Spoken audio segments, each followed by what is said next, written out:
Thanks for joining us. Today, Telum talks to Jim James, entrepreneur, founder, and managing director of EASTWEST Public Relations. Now, Jim arrived in Singapore 25 years ago at the tender age of 28 with little more than a laptop and the ambition to set up an agency, EASTWEST PR.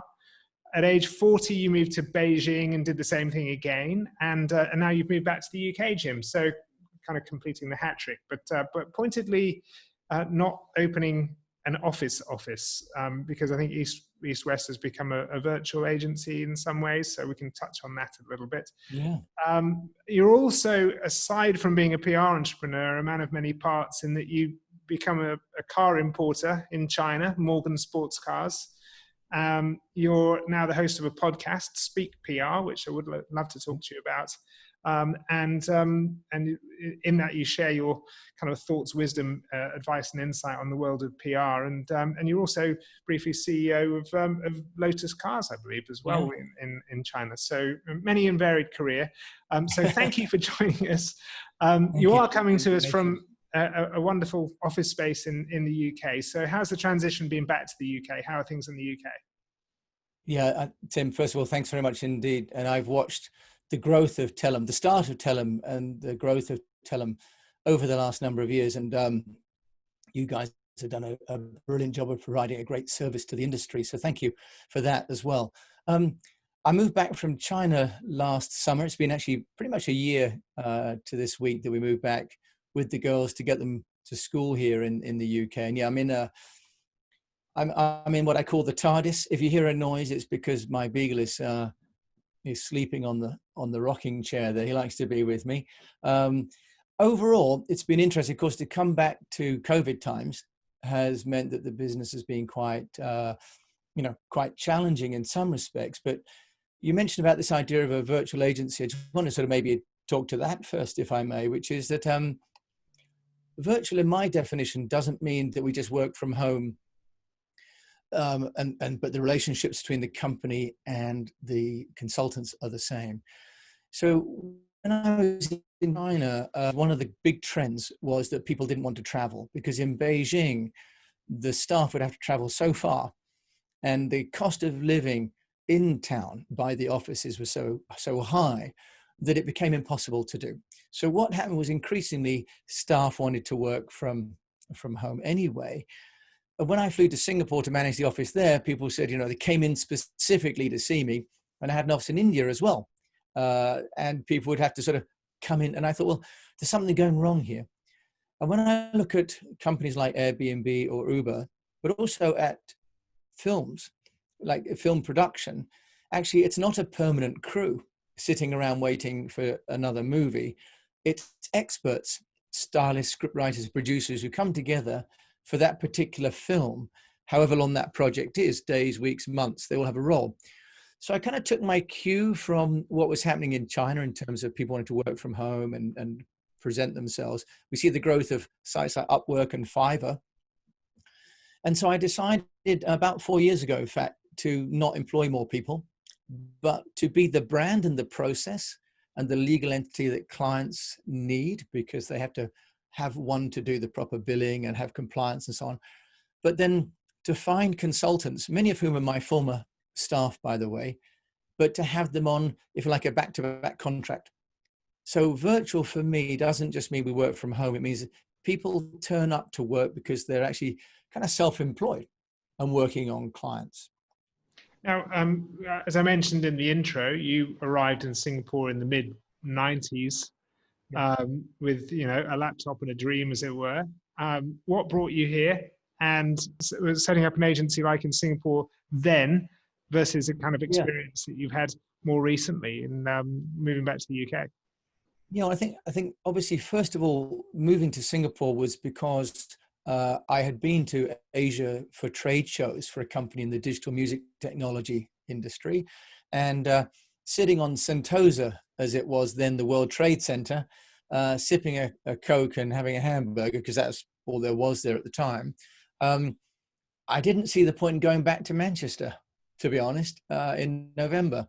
And I got back to Manchester and I realized that I should have stayed in Sentosa. But also because the trend in the early 90s and mid 90s was all towards Asia growth. And we had at the time the Asian tigers. So there was this really, as always, a push and a pull. Setting up the business in Singapore was remarkably easy all those years ago, but it was all offline. And in fact, I did arrive really with 2 suitcases and a laptop on a tourist visa. And sort of on the 28th day, I realized that I wouldn't be able to stay. And I managed to find an accountant who helped me to set up a company and employ myself and get myself a visa. So I wasn't, to be honest, entirely prepared. Setting up in China was, I was a little bit more organized. I got help before I went rather than once I'd arrived. Of course, in those days, in the early 90s, you couldn't find people on the internet. I mean, we forget that, but Yahoo and Google were only 96, 97, right? So coming to Asia in 94, you had a phone directory. So you couldn't be that prepared in advance. China was fun because, of course, of the language. But I set up a wholly owned foreign enterprise as a subsidiary of the Singapore company. And it seems like it's getting easier and easier because in England, I was able to set up a company sitting here for £18, you know? So it seems as though being an entrepreneur is getting easier and easier. Now, we talked there about the technology shift. PR's experienced experiencing that as much as any other industry. You've seen that over the years. What struck you as the kind of most interesting trends and transitions? It's an industry that's changed an awful lot, isn't it? Yeah, I think that if there are a couple of key trends around the impact on the public relations industry. One is about mobility, that we now have much greater portability and the ability to create content from site. We used to go to an event, take pictures, wait for the photographer to send us the negs, choose the ones we wanted. He'd send us the pictures, and had a filing cabinet full of pictures. And then you send them to the magazine and you'd see it maybe a month later. Obviously now we can attend and we can stream live from the venue itself. So I think the first thing is going to be mobility, because it means that we can have proximity to the PR event itself. That's a fundamental change. The second is the democratization of public relations by the use of technology. So, that we're broadcasting now. In the old days, we'd have to go to a studio, and that I can create a podcast from my TARDIS here in Bath, and I have listeners all over the world, right? I have just about 1,000 downloads now in the first month from all over the world. Now, that would never have been possible before. So technology has democratized content creation and distribution in a way that it's never going to have been possible before. Now, you, on that subject, you've launched Speak PR, the 25th year of EASTWEST. Just explain a little bit about the thinking behind that and what that's all about, because it's very closely tied to the podcast, isn't it? It is. So the idea of Speak PR, which stands for Storify, Personalize, Engage, Amplify, and Know, is really to share the knowledge that I've built up over 25 years of running agencies and my own companies, and enable business owners to learn how to do their own PR. So it's my contribution during COVID times, if you like. So rather than asking for fees from people that are struggling, I wanted to give people the tools and then to coach, mentor in any way I can those businesses that are struggling, because there are many parts of public relations that an entrepreneur can do themselves. So I created a directory of over 100 free applications called the TAD, the Technology Applications Directory. And with the storyboard and the planner and the TAD, an entrepreneur can really build their own public relations campaign for free. And that was the idea. It's sort of my way of trying to help the COVID plan. And it's an interesting approach within the podcast, because the way you think about public relations is broad, I would say, and it touches on many different aspects and touch points. As we talked about earlier, we were talking about emails yesterday. And yeah, that's right. And thank you for listening to it. I know you kindly listened to it. yourself on the run and so on. So thank you for that. Yeah. So, I mean, it's a broad definition. Is that very much your philosophy, I guess, and the way you approach PR and marketing? It seems to be within sort of an inquiring mind and looking at all aspects and all touch points. Yeah, I think I look at public relations being fundamental to the communication of a business to its audiences, right? So I don't see it as press relations, which is how it's often translated, or in a sort of the new sort of digital media relations.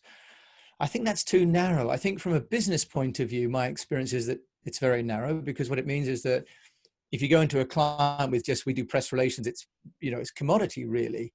So I think from a commercial point of view, I've grown my businesses by finding good clients and then delivering more, rather than trying to find lots of clients with one niche.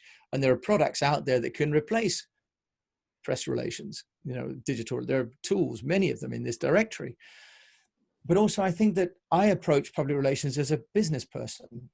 So the podcast Speak PR, which is on iTunes and the Google podcast and Spotify and Deezer and so on, is really for entrepreneurs and business owners, with a view to repositioning PR as being a key part of building a business, rather than being, you've got to hire an agency to talk to the media for you. So yeah, I see PR as a fundamental part of a business, not as sort of an incremental service. Well, we talked about you setting up in Singapore and then setting up in China. You set up PR businesses and you set up businesses outside of PR, and not just businesses, but you've been very active in the British Chamber of Commerce in China as well. Coming from a sort of entrepreneurial PR background, has that been helpful in the other businesses that you've become involved with? And how has that all kind of unfolded? I mean, how have you kept it all going? I think first of all that the essential ingredient in the success of any company is the ability to communicate about what it does.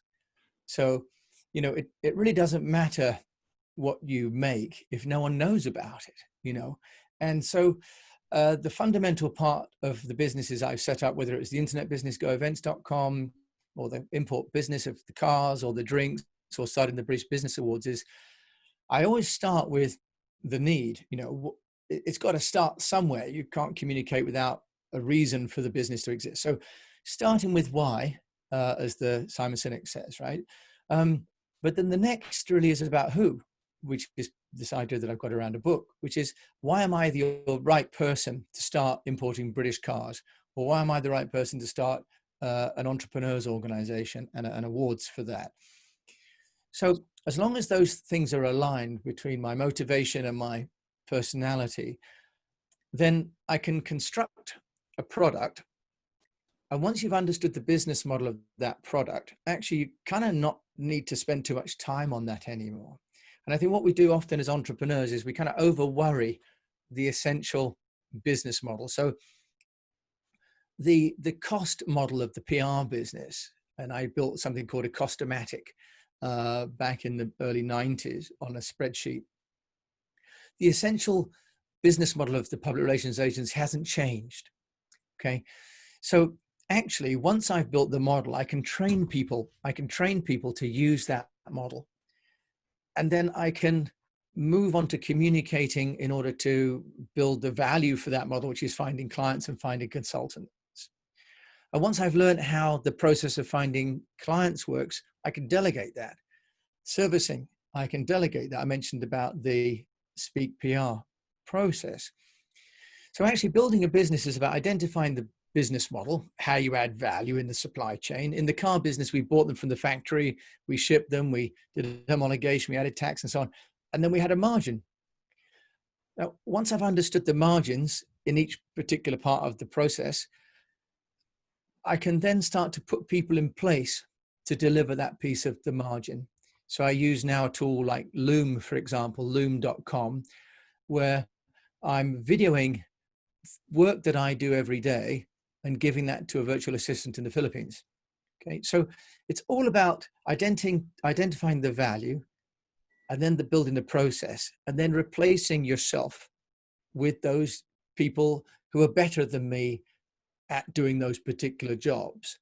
So I have, in a way, the great distinction of not being very good at anything. So it's quite easy to replace myself with someone better than me at pretty much anything. So running multiple businesses, one time having the car business, and I had Morgan myself in the morning, and I had Lotus, I was the CEO for Lotus in China in the afternoon, was really about identifying the problems that were happening in that process and then finding the right person to come in to tackle that problem. Which brings me back all the way back to communication, because the secret to solving that process and building the team is communication. So the common element in all of the businesses has been the ability to, if you like, articulate a vision and to get people to bind into that vision, understand what they should be paid for delivering those individual parts, and then creating some milestones for them. So if you do that, ideally, then you're not working in the business, you're working on a business and building businesses that can manage themselves, because there are people who are great leaders, there are people who are great writers, there are people who are great media outreach, but it's getting them to all work as a team towards a common purpose. And that's really what the entrepreneur should do. What would your advice be to the any young guns who are starting out in PR? Well, I think that public relations as an industry, as I defined, not press relations, but in the definition of helping companies to communicate to their audiences, I would say there'll always be a need for public relations, because unlike the legal profession and the accounting profession and some others where there are some rules to follow, the AI can follow those rules and can implement solutions.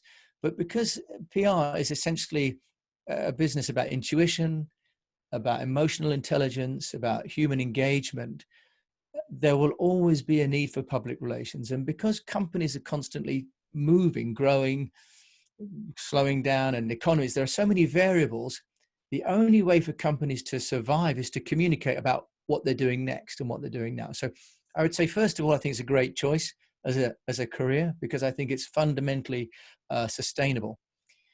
Secondly, I think I would say, don't determine the public relations on what you see it is now, but see it on where you think it's going to be. Because as the Wayne Gretzky, or, aim for the puck. I went to Asia a little bit early, but I went to the right region, because as we see now, it's Asia's century, right? And I benefited from going to where I saw the opportunities would be. And I benefited by going into digital technologies back in 95, 96. So my personal advice, and I wouldn't, can I be sued if someone takes the advice? But I think to be innovative, because there are so many agencies out there, hundreds now in Singapore, but there were about 25 when I started. So the only way to differentiate yourself is to innovate. And the final point is that I've always had this mantra, which is to add value with every communication, and to not forget the fact someone is paying you to help their business. You don't do PR for the sake of PR. You do it to add value. They should make more money with their company by engaging you than if they didn't engage you. So, choose, it's a sustainable business. Good luck. Innovate, because that's the only way you're going to stay relevant. And thirdly, make sure that you add value, because that is what ultimately will keep the customers paying your bills. Jim James, founder and managing director of EASTWEST PR, thank you very much indeed.